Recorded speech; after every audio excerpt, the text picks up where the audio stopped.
Alors bonjour, bienvenue à vous, à la première édition de l'événement qui s'intitule Des mots et des idées, lire pour dire. Et donc au cours de cette première, 8 autrices et auteurs ont bien donc voulu accepter, donc ouvrir le bal, et ils vont partager avec nous leurs mots, leurs idées et la richesse de leur imaginaire. Et donc ce soir, il y aura de la poésie, il y aura du roman, de la fiction, puisque deux autrices vont lire des extraits de leur roman. Il y aura également de l'essai et un texte portant sur une réflexion sur l'écriture d'une manière générale et puis sur le roman de l'autrice. Alors, ça va se passer de la manière suivante. Les autrices et les auteurs vont passer selon l'ordre alphabétique de leur nom. Et à la fin de chaque lecture, il y aura un débat. Donc la parole sera donnée au public pendant au moins 8 minutes pour échanger avec l'auteur ou l'autrice, poser des questions, des remarques, des commentaires, des suggestions, etc. Et puis, je vais encore le redire, merci à la librairie Le Termite, qui est une librairie qui existe depuis 1974, et c'est l'une des dernières librairies qui est située au cœur du quartier latin. Et donc, on va commencer en tous les cas avec Ranima Amour, et je vais la présenter donc brièvement, bien évidemment. Alors Ranima, elle est poétesse et elle a publié 3 recueils de poésie: Mémoires de mes automnes en 2010, De sang et d'espoir en 2018 et Mots en barricade en 2023, et elle l'a publié à Walada Édition. Alors à toi la parole, Ranima. Alors, bonsoir tout le monde. Je suis très contente d'être parmi vous cet après-midi. Et si vous permettez, j'ai rien préparé du tout. J'ai amené mes 2 derniers livres et on va jouer à un jeu. Donc, madame, vous allez ouvrir une page et je lirai ce sur quoi vous allez tomber.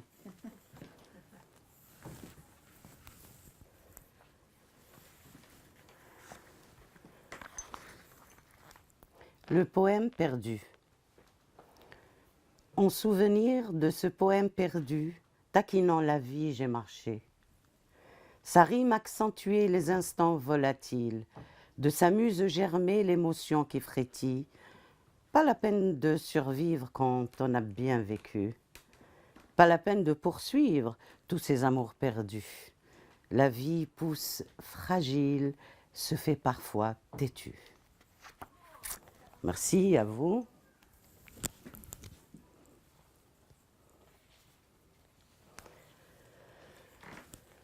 J'écris. Un jour, nous marcherons en nous tenant par le cœur, afin de renouveler le sermon des étoiles. En attendant, j'écris. J'écris pour te dire, j'écris pour te lire, j'écris pour t'écrire, j'écris pour te recréer, j'écris pour te recréer, j'écris pour te rencontrer, j'écris pour te découvrir, j'écris pour te contenir, j'écris.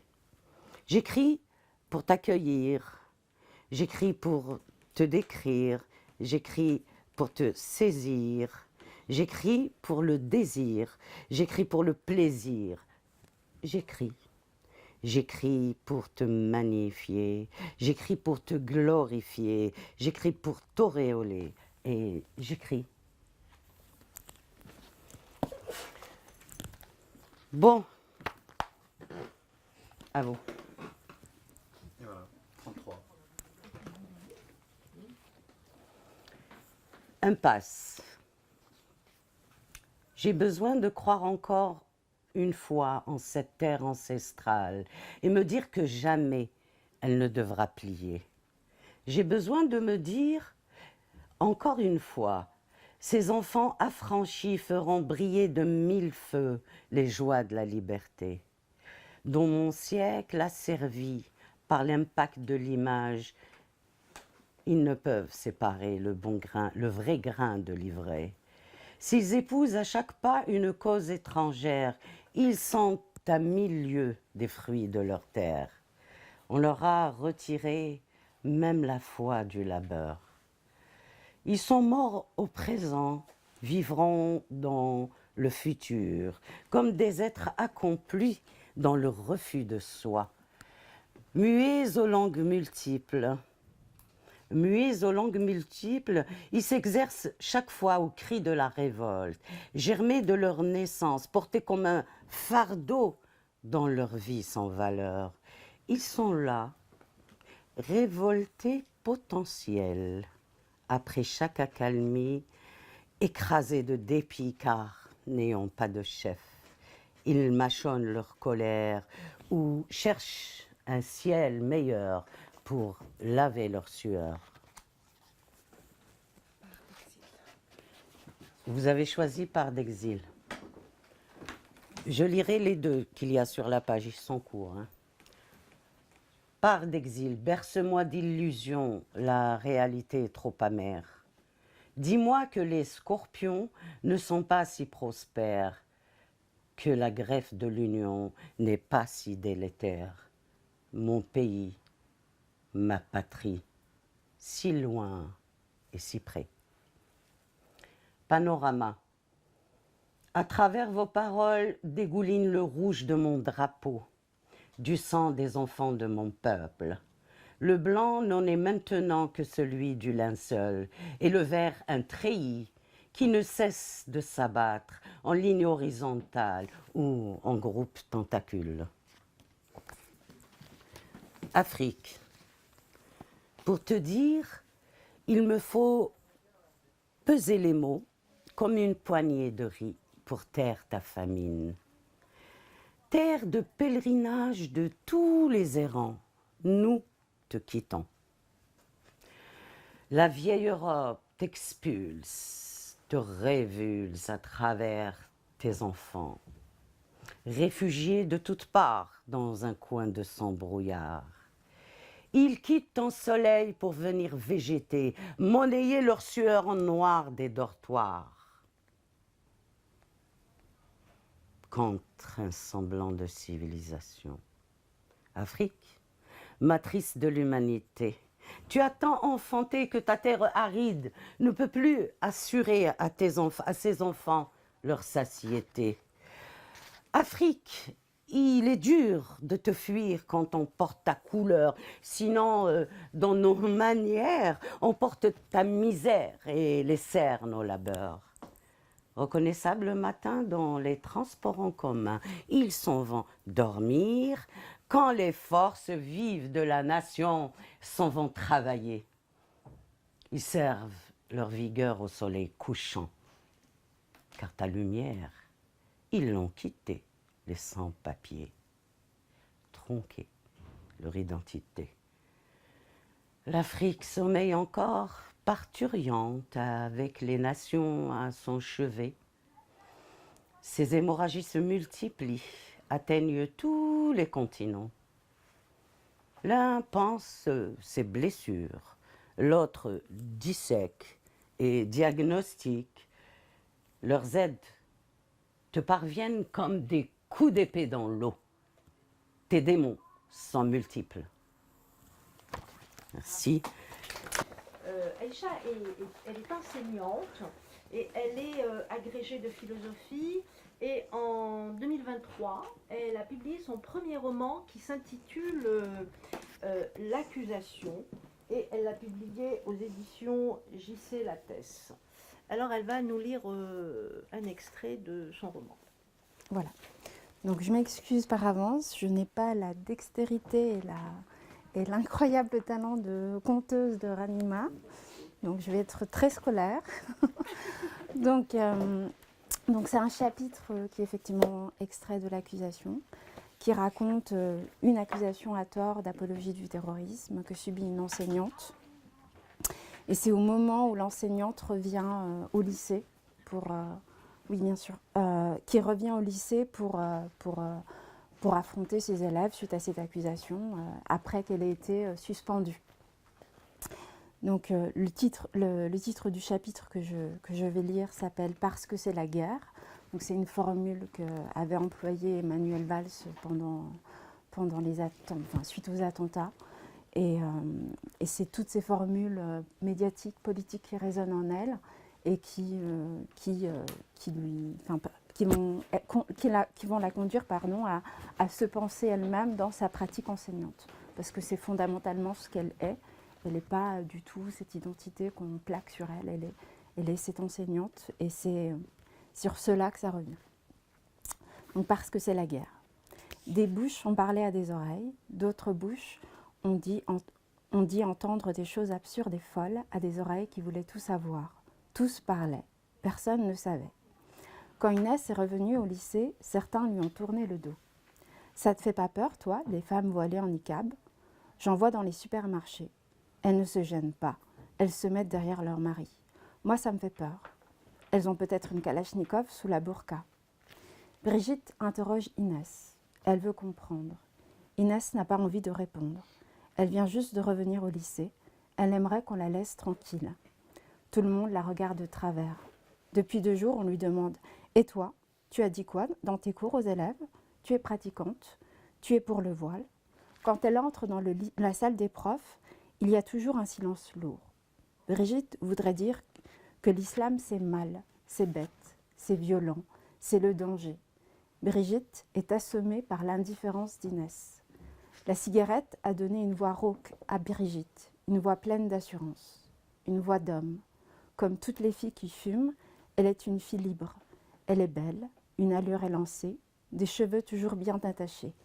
Un matin, en lui servant le café, Yves, son mari, lui a murmuré « Je ne peux pas te perdre », comme un môme qui n'ose pas regarder les adultes. Les yeux tristes de son mari, sa main sur son genou et sa voix tremblante lui ont fait perdre tout désir de fumer.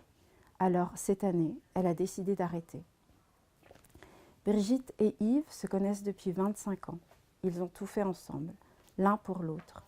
Yves travaille dans le théâtre, il est auteur. Il écrit beaucoup de pièces pour lui, pour les autres, pour son plaisir, pour rien. Il gagne peu, ou du moins pas grand-chose, pas assez pour faire vivre à Brigitte une existence légère sans se poser de questions. Les questions, c'est Brigitte qui se les pose. Toujours les mêmes, à la fin de la journée, à la fin du mois, de l'année, pour les budgets de vacances. C'est Brigitte qui travaille et qui doit faire des heures supplémentaires. C'est elle qui commande, qui décide pour les dépenses et qui règle les factures. Au début, Yves s'en chargeait, mais un jour les huissiers sont venus pour tout embarquer. Yves collectionnait les maîtresses et les impayés sans se soucier des lendemains. Depuis, Brigitte gère le foyer, sans rien oublier des horreurs de son mari. Yves regarde sa femme qui fait si bien les choses. Il l'aime, il le sait. Il le sent au calme dans la maison, au confort de leur existence, à l'absence d'inquiétude. C'est une évidence. Sans elle, il n'est pas la moitié d'un homme. Brigitte lui permet de composer avec le monde, de se lever le matin sans peur, de se coucher sans angoisse, de respirer sans étouffer. Si elle meurt, ce n'est pas la fin de sa vie, de son confort, non. Si elle part, c'est le désert. Le no man's land, l'humanité échouée. Brigitte ne doit pas mourir. Elle porte Yves sur ses épaules. En ce moment, il y a plus grave, c'est l'enfer. Sa femme est énervée, elle ne dort plus. Rien à voir avec la privation de nicotine. Depuis le 13 novembre, elle pense tout le temps à son fils. Elle sent qu'il va mourir. Il habite à Paris, près de Nation. Elle le sait. On va l'appeler un soir et on va lui annoncer « Baptiste a été égorgé ».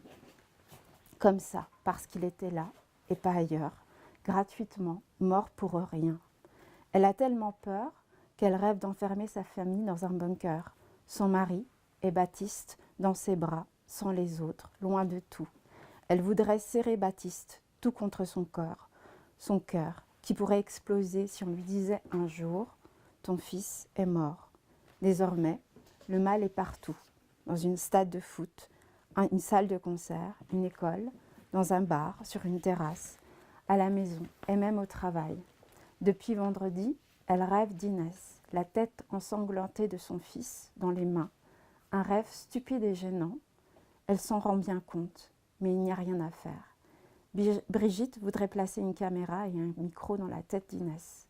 Quand Inès entre dans la salle des profs, Brigitte arrête de parler de terrorisme et d'islam. Les terroristes étaient tous musulmans, et la seule musulmane qu'elle fréquente est là, à côté d'elle, inquiétante et silencieuse. Un jour, Brigitte a élevé la voix dans la salle des profs. Elle voulait secouer Inès. Elle voulait qu'Inès lui réponde enfin.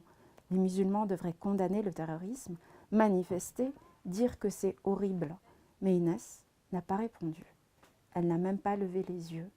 Un silence complice, a pensé Brigitte. Brigitte a peur. Prendre le métro, attendre à l'arrêt de bus, se mettre en jupe, boire un verre de vin, respirer l'air frais, être une femme, fumer, danser, aller au théâtre. Vivre est devenu une activité étrange, hostile et folle. C'est la guerre. Il faut choisir son camp. Brigitte se perd dans la marge des mots. Elle trébuche. Chaque fois qu'elle essaye la nuance, ça ne marche pas. Toutes ces phrases commencent par « eux » et finissent par « nous ». Inès lui répond sans répondre. Elle ne comprend pas pourquoi elle serait complice. Les victimes ont son âge, lui ressemblent. Et toi, Inès, tu es de quelle origine? Tu es pratiquante, tu bois du vin, tes parents habitent où? Brigitte voudrait qu'on lui explique ce qu'est l'islam, une fois pour toutes, pour qu'elle n'ait plus peur, qu'on lui explique comment ça marche avec le mode d'emploi. Inès cache quelque chose, c'est sûr, elle est toujours habillée en femme pudique, avec des manches longues et des cols roulés, vers Nation. En allant voir son fils, elle a surpris Inès en train de parler avec une fille entièrement voilée, qui riait et parlait fort, avec un piercing dans le nez et un sac à main de luxe. Parce qu'il n'y a plus de place pour l'ambiguïté, parce que les parents doivent protéger leurs enfants, parce qu'il faut prendre ses responsabilités, parce que c'est la guerre. Brigitte est allée voir le proviseur pour lui raconter l'histoire des cols roulés, des manches longues et de la fille en voile intégral. Il lui a dit de se calmer, mais quand elle a appris pour l'accusation d'Inès, elle a complètement vrillé. Elle n'en dormait plus. Il fallait faire quelque chose, vite, sauver les enfants avant qu'il ne soit trop tard. Par acquis de conscience, pour retrouver le sommeil, elle a écrit aux Parisiens. Encore une minute. D'accord. La sonnerie retentit. Les élèves vont arriver. Inès repense à la première accusation, le mercredi 12 septembre 2001. Elle est entrée au lycée. La veille, les États-Unis ont subi une attaque terroriste. 2 tours effondrées, de la fumée et des gens qui crient. Mathilde n'a pas voulu faire la minute de silence. Inès a pris la parole en cours. « Moi, je ne comprends pas. Les États-Unis attaquent le monde arabe et personne ne dit rien. Et quand on tue les Américains, il faut faire une minute de silence et prier pour eux. » C'était l'année de ses 18 ans. Elle avait ri de leur insolence. Inès avait bravé un interdit, répondre au professeur d'histoire qui l'avait tout de suite exclue. Si son père avait été là, il lui aurait donné de claques devant tout le monde. Le lycée aurait sans doute appelé l'assistante sociale pour la sauver de son père ou du mariage forcé. Après ça, Inès n'a plus osé s'adresser à son professeur d'histoire qui l'a ignoré pendant des mois. Je suppose que je vais m'arrêter. Dépassé. Merci beaucoup Aïcha. Voilà, donc, alors il a publié donc des livres. Alors je dis juste qu'il a publié des livres blancs. Il a publié des articles spécialisés, des pièces de théâtre, des chroniques et des essais. Et donc parmi ces chroniques et ces essais, je pense que c'est plutôt des essais. Rupture tranquille, iPhone à la folie, néo-jolisme. Tu vas nous expliquer après c'est quoi tout ça. L'Algérie, tu l'aimes ou tu la kiffes. Et récemment, il a publié Étranger de souche à Orient Édition. Et je pense que c'est un extrait de ce livre que tu vas nous lire, oui. Smaïl. Voilà. Merci.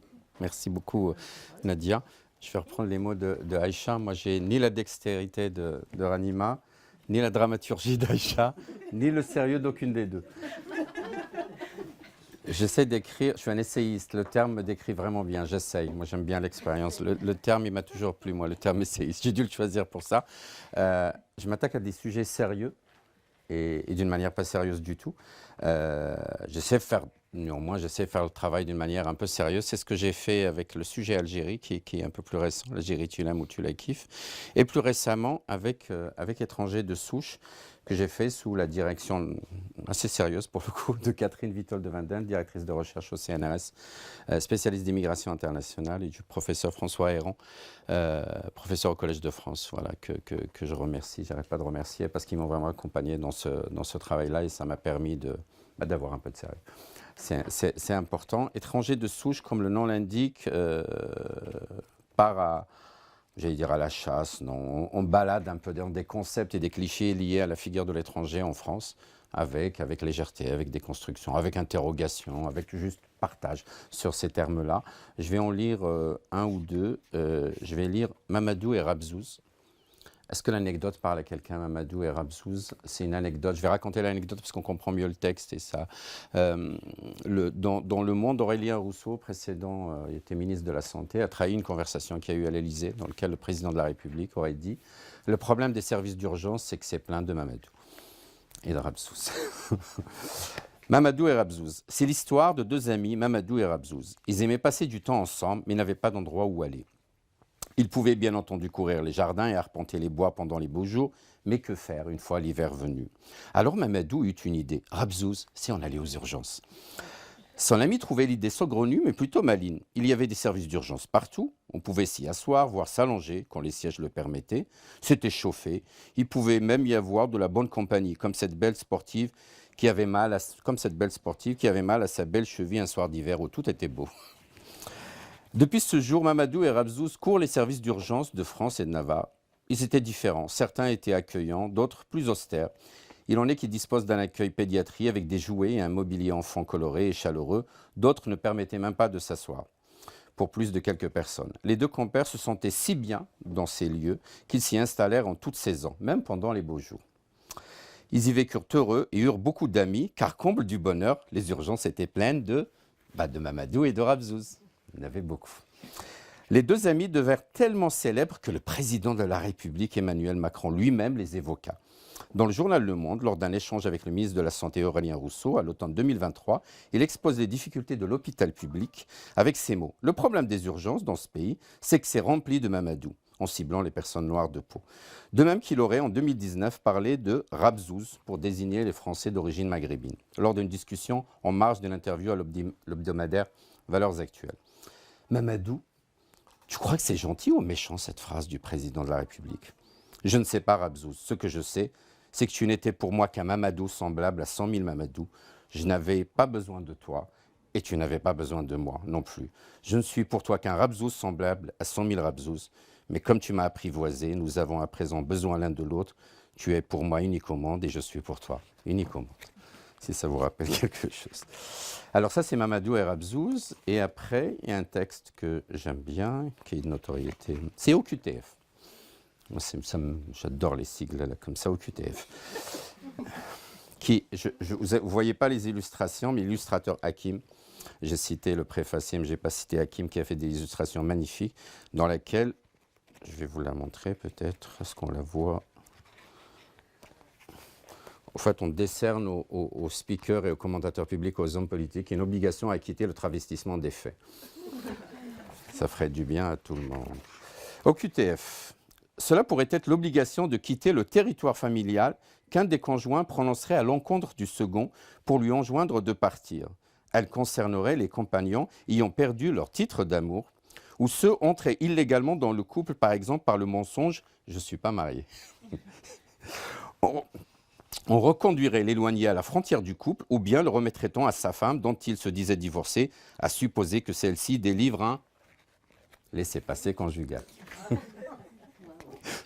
Cependant, j'ai travaillé sur Rupture Tranquille il y a quelques années, donc ça m'aide un peu. C'était pas sérieux non plus.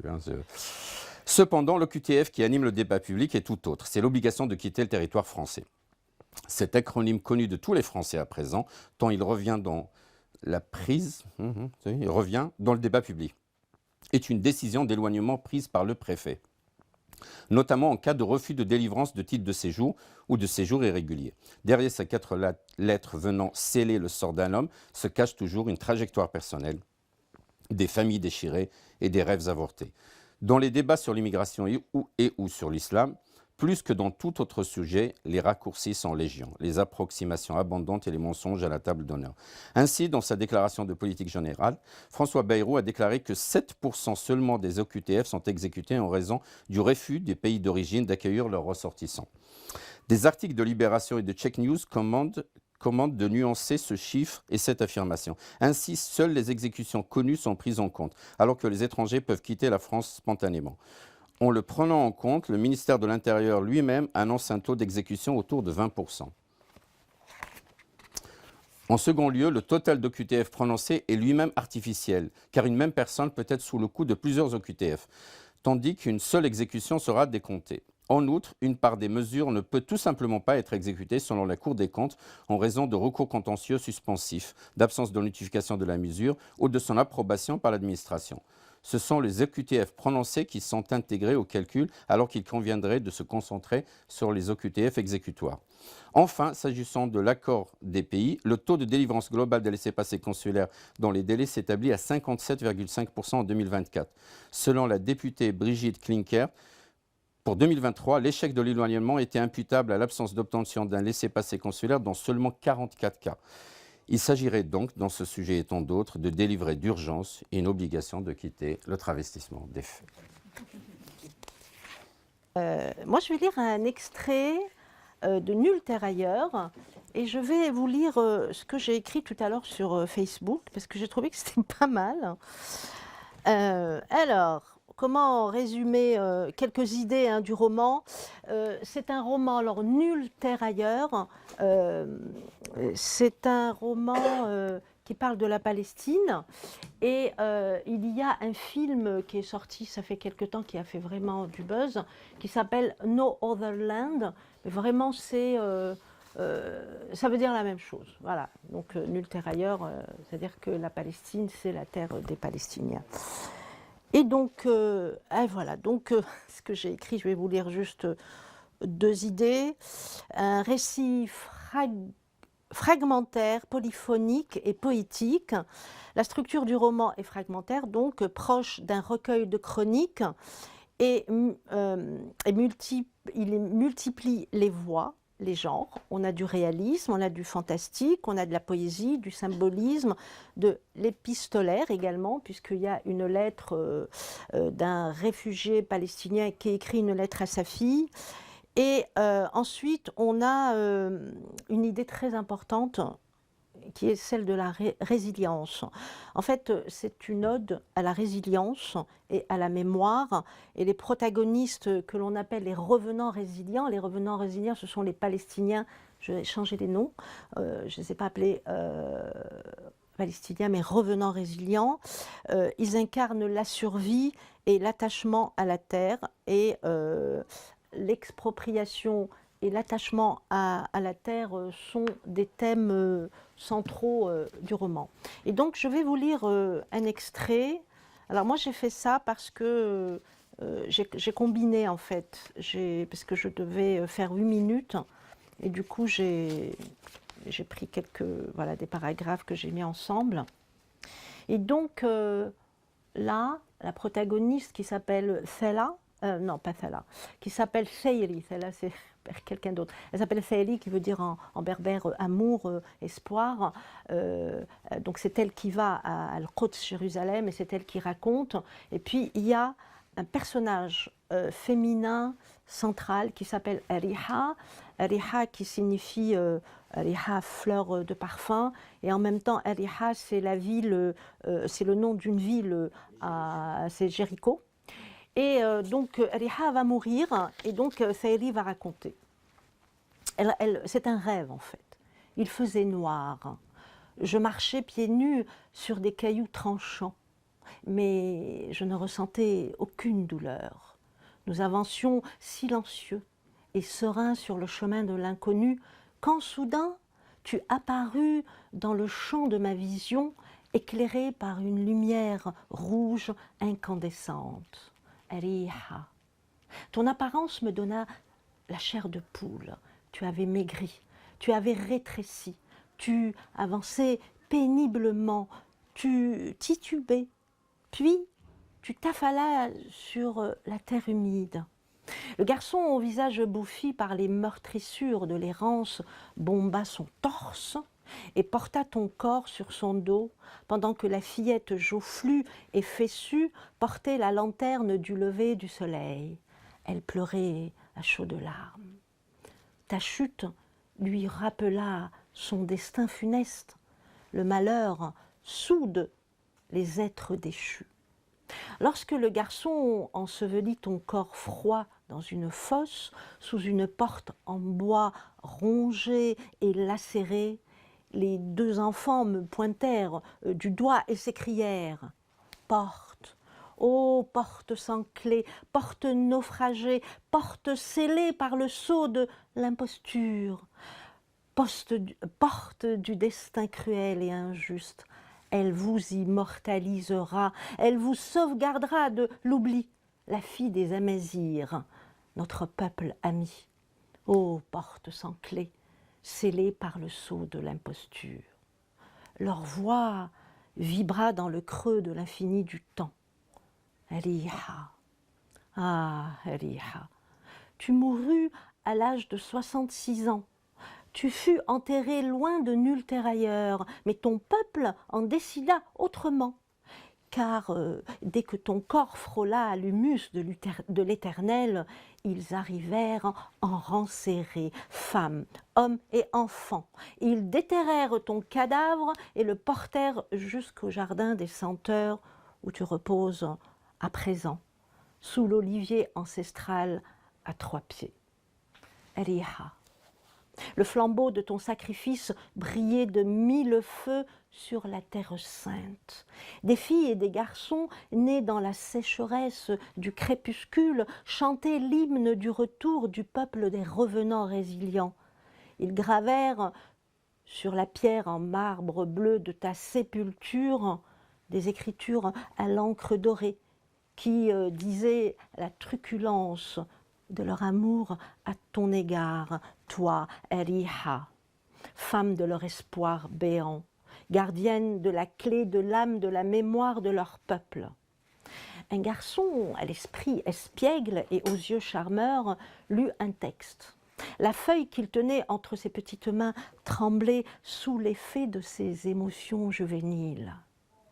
Une rose blanche pour notre héroïne Eliha. Paix éternelle pour notre mère martyre. Eliha, nous, enfants de l'errance, inscrirons ton histoire sur les tablettes de la mémoire collective et nous la graverons sur les battants des portes des maisons aux serrures rouillées par la souillure du temps très très maudit. Eliha, exemplaire tu fus, éternel tu seras. Ô toi, Eliha, fille de nos espoirs béants. La nuit donna naissance au petit jour.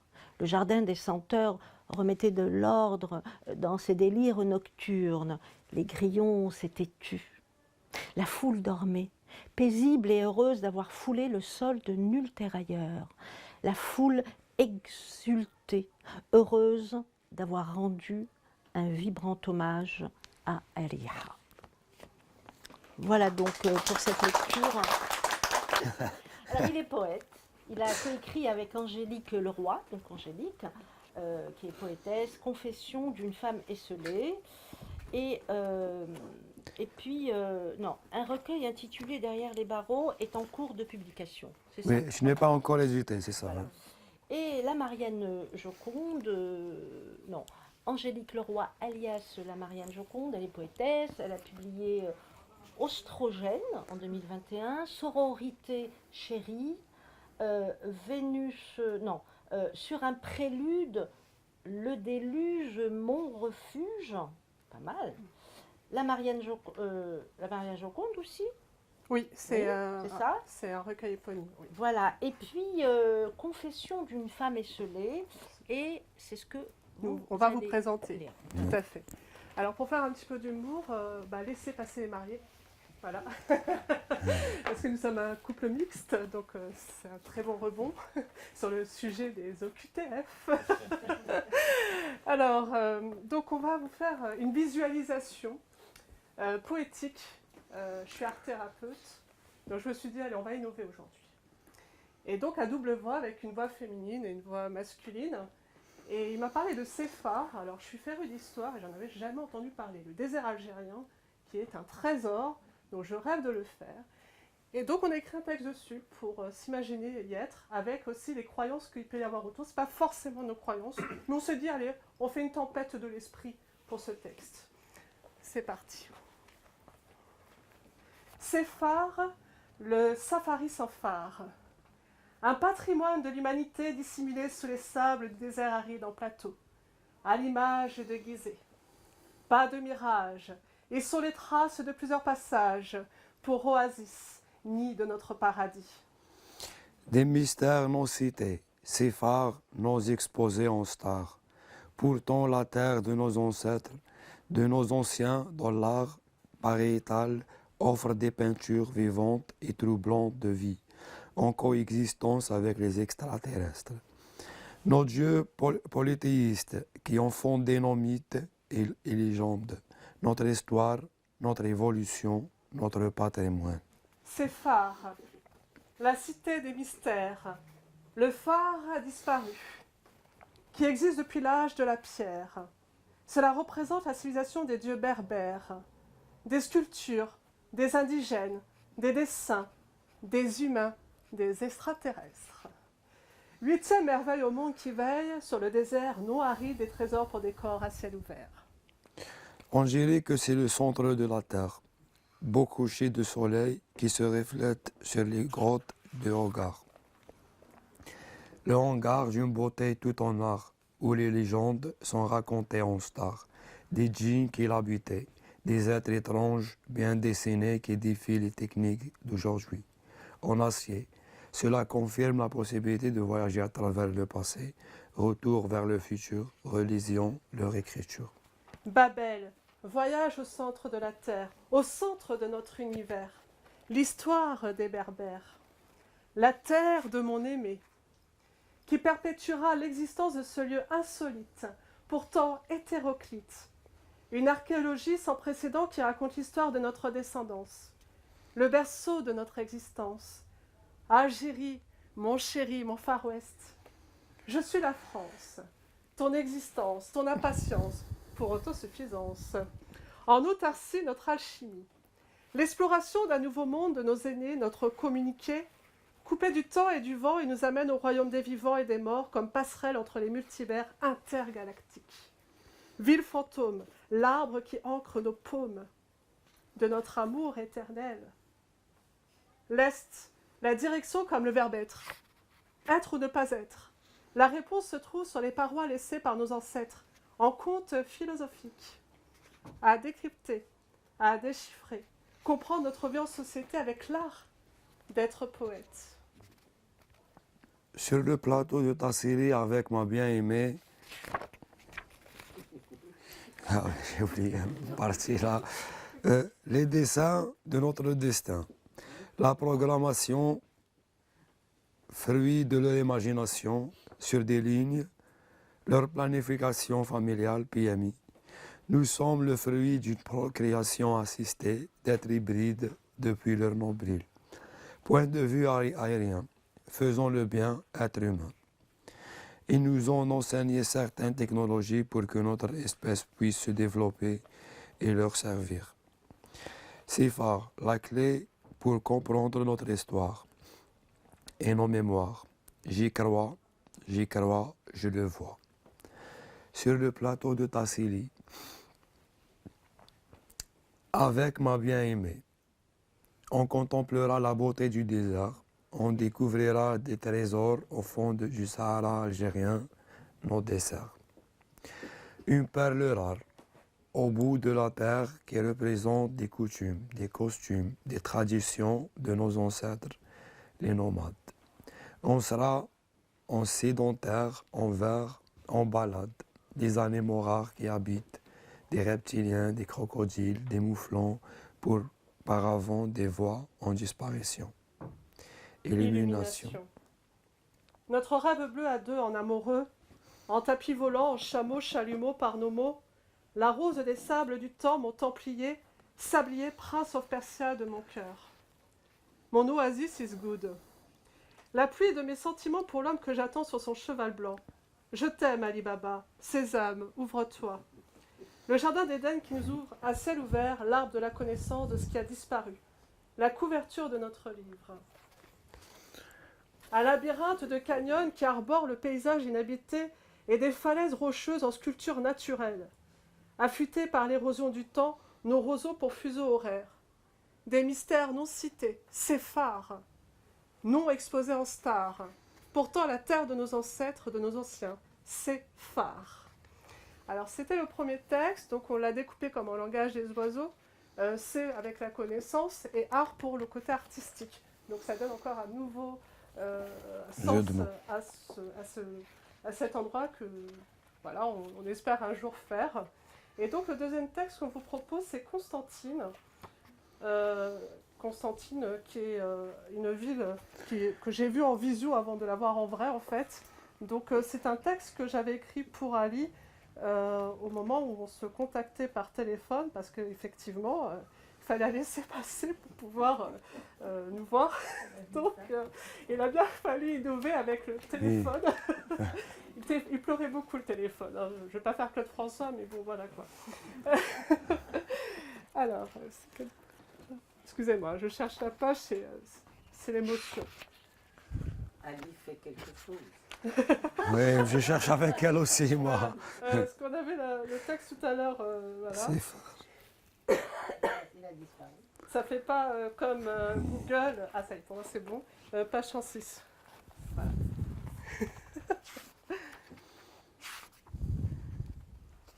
Voilà. Constantine, ma gamine. Je passe ma journée pour séjourner, me ressourcer, m'asseoir, boire un café, observer et rêver de nos futurs projets entrelacés. La ville du berceau de ma naissance, là où je suis né. Écoutez, laissez-vous compter, balader.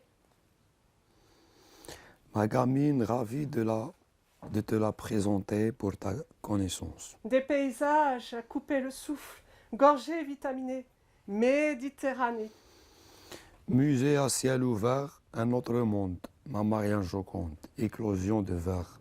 Peau amène, le parchemin de notre demain, en chant de sirène, bercé par nos acouphènes. Alerte à notre amour, Constantine, Constantine, ma gamine. Serpenter les paysages à préserver.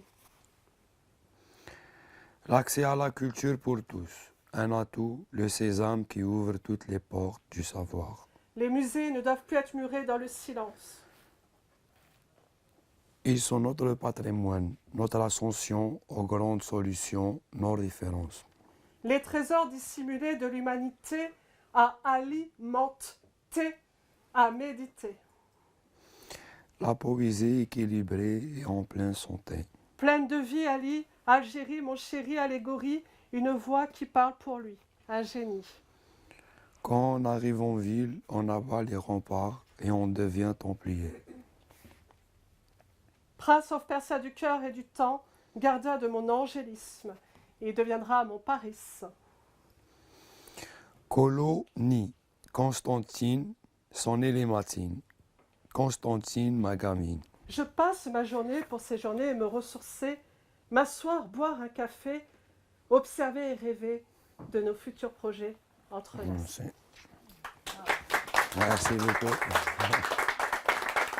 Sur plusieurs thématiques en lien avec l'éducation et l'enseignement supérieur. Et puis, elle a publié un roman qui est son premier roman et qui s'intitule Dialogue. Il est édité à Edevcom en 2024 et pour le répéter, donc c'est son premier roman et ça fait pas longtemps je lui ai consacré une émission sur le plateau d'Alternative. Merci. Alors, je ne sais pas si je dois dire un petit mot d'abord sur mon roman. Alors, il raconte l'histoire d'une jeune fille, une jeune oranaise dont la vie va être chamboulée par la réapparition d'un membre de sa famille, qui est en fait son oncle maternel qui avait disparu pendant la guerre civile algérienne. Et donc, après des années, il va revenir. Il va revenir suite à l'application en 2006 de la charte pour la paix et la réconciliation nationale. Et donc, son retour va être vraiment, va provoquer un séisme dans la famille. Ça va être la fin d'un long silence, de beaucoup de tabous et de mensonges. Et voilà. Et donc, la jeune fille, après, elle va tout découvrir de l'histoire de son pays à partir du retour de son oncle. En fait, parce que jusque-là, elle savait absolument rien. Ses parents ont tout fait pour lui épargner cette histoire. Et donc, elle va vouloir compenser ce manque, elle va faire des recherches pour essayer de comprendre qu'est-ce qui s'est passé exactement durant cette période. Voilà. Donc, ce que je vais vous lire, c'est un texte que j'ai écrit il n'y a pas très longtemps et dans lequel je mets toutes les interrogations, toutes les préoccupations que j'ai pu avoir après la publication du roman, puisque c'est ma première expérience d'écriture. De publication plutôt. Et donc, je me suis posé en fait tout un tas de questions parce que quand on écrit et quand on ne sait pas encore si on va être publié ou pas, on ne mesure pas forcément la responsabilité de ce qu'on écrit. Je pense que les choses sont très différentes quand on écrit pour soi et quand on écrit sachant qu'on va être publié. Et du coup, je me suis un peu interrogée sur est-ce que j'aurais fait les choses de la même manière ou est-ce que j'aurais fait les choses différemment. Enfin, bref, plein de questions que j'ai essayé de mettre dans un texte. Alors, écrire n'est pas un geste anodin. Écrire sur Hasni l'est encore moins. Excusez-moi pour ceux qui ne savent pas. Donc Hasni, c'est un artiste algérien. Il a été assassiné en 1994 et son assassinat a vraiment été, a eu un retentissement, un sacré retentissement. Voilà. Écrire n'est pas un geste anodin. Écrire sur Hasni l'est encore moins. C'est pourtant en toute conscience que j'ai décidé d'aborder dans mon roman ce délicat souvenir qui n'en finit pas de revenir à nos mémoires, avec tout ce qu'il porte en lui de joie et de douleur. Autant le dire tout de suite, des questions innombrables m'ont assailli dès lors que cette idée a germé dans mon esprit. Et je n'ai eu alors de cesse de me demander comment j'allais trouver les mots justes pour évoquer celui qui a permis à toute une jeunesse de s'exprimer. Une jeunesse ô combien nombreuse et ô combien empêchée. Comment j'allais rendre grâce à celui qui a décomplexé la prise de parole amoureuse, celui qui a aboli la honte, et celui qui a éteint tant de colère, donné une voix et offert une alternative à ceux qui d'ordinaire oscillent entre silence et violence. Et surtout, comment j'allais parler de cette période, si obscure et si cruelle, à laquelle il n'a pas survécu, celle qui a emporté tant de vie et laissé tant d'absence. Comment nouer avec le verbe et se donner le droit d'écrire toutes ces choses sur lesquelles on a appris à se taire. Parce qu'il faut être honnête, écrire sur Hasni pour n'évoquer que sa musique, c'est trahir sa mémoire. Pour lui être fidèle, on doit rejeter cet optimisme forcé qui autorise le beau et censure le laid, qui élude le crime et falsifie l'histoire. Il faut tout garder, ne rien oublier, ne pas écorner la réalité, ni chercher à la voiler. Non, on ne doit pas laisser croire que la guerre est un détail dans le récit de nos vies.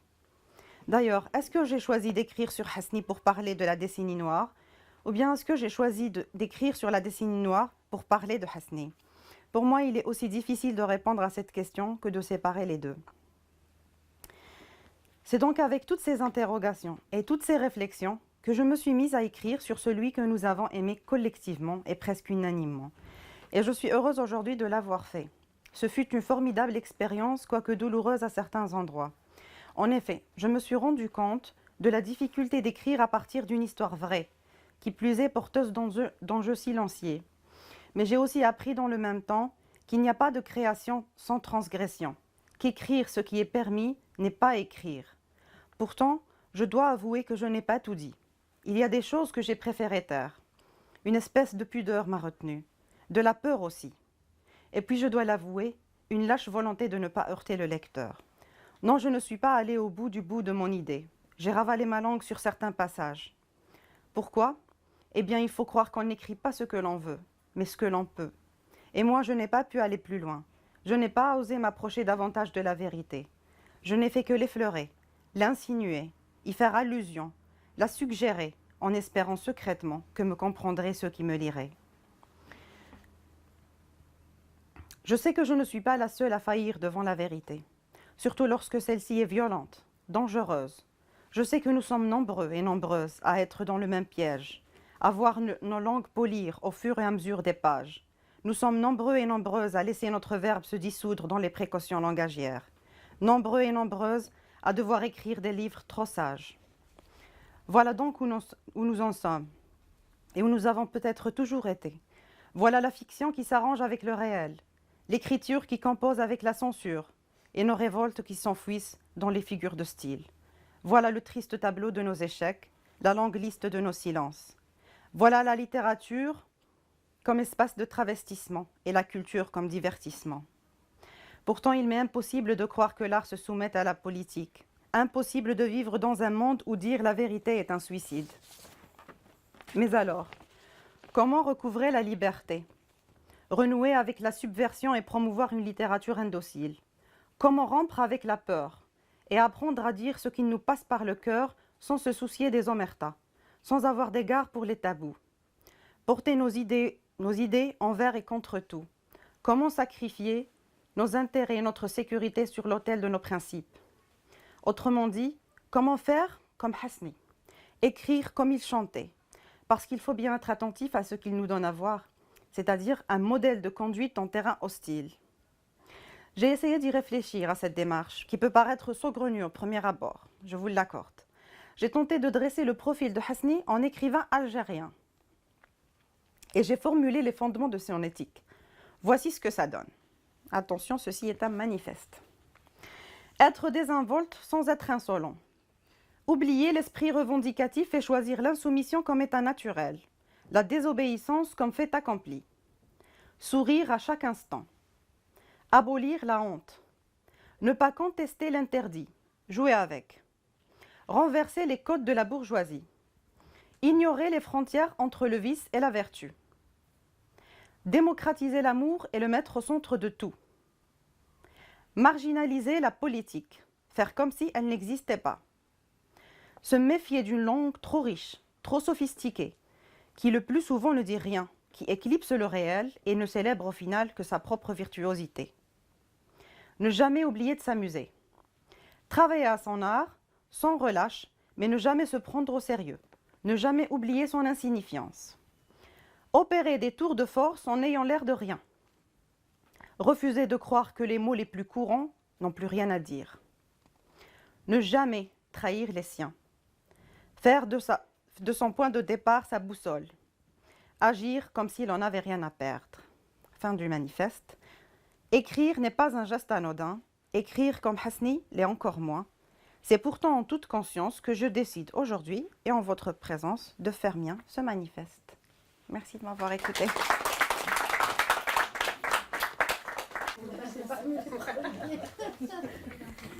Alors, il nous ça. Et donc, pendant qu'il y place, je vais la présenter. Elle est auteure en littérature française comparée. Elle est chercheuse indépendante et elle est poète. Et elle est l'auteure de « Il fallait bien une racine ailleurs », nos coutures apparentes et raconte Abaya. Bonsoir, je suis très contente d'être là.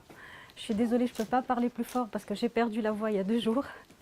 Je la reprends petit à petit. Je vais devoir boire à plusieurs reprises pour continuer la lecture. Et j'ai choisi quelques extraits de mes 2 recueils. Il fallait bien une racine ailleurs et nos coutures apparentes. Je me suis amusée à associer des extraits de mon premier recueil et mon deuxième recueil. Donc ça donne ce texte que je vais vous lire ce soir. Je te coudrai des ailes. 2 grands galets, tes yeux qui ne verront plus le soleil. 2 grands galets et une terre gelée, tes petites mains. Je ne veux pas lâcher ta jambe pour que tu restes un peu plus auprès de moi. Je sais, j'ai bien tort. Ce maudit jour était attendu. né pour nourrir la cause. Tiens, reprends ta jambe, mon enfant. Pars. Tu n'auras pas besoin de gravir des marches pour monter au ciel. Je t'ai cousu des ailes depuis le berceau. Oui, ce maudit jour était attendu. Les hommes sont devenus mauvais. Rien de bon n'arrive à ceux que la guerre avale. Pars. Ne reviens pas ici-bas. Rends ton âme et garde tes ailes. Tu es devenu enfant des nuages. Ta petite sœur écrira sur le tronc de l'olivier, « Ici est tombé Hassan, mon frère. » Mon enfant, le seuil de la maison s'est penché pour ramasser les pas après ton départ. Ton père n'a pas dit un mot. Ta grand-mère s'est griffé les roses sur ses joues. Les voisins surveillaient à travers les volets mi-clos. Les éboueurs ont ramassé dans l'urgence les débris de visages qui traînaient sur le bord du trottoir. Le mufti a déclaré cette route impraticable. L'épaule d'une seule femme a suffi pour porter le cercueil. Les hommes secouaient le tapis de prière à son passage. Plus personne n'en parlera. La mémoire est un traître tapi dans l'ombre.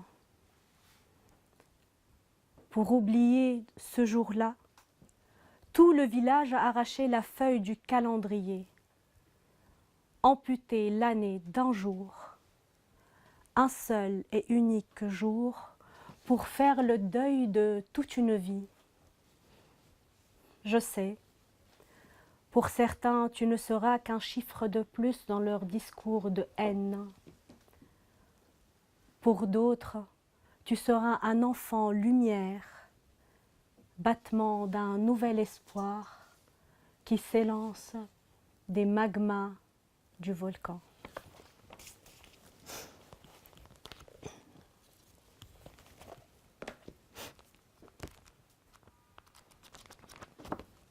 Je suis désolée, j'ai plombé l'ambiance.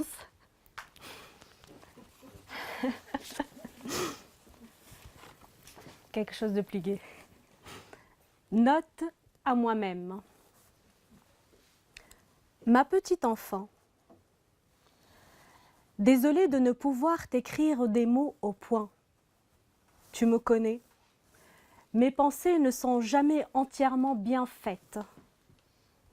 Mais tu pourras quand même mettre cette lettre dans tes bagages et y piocher les échos de ce qui te manquera.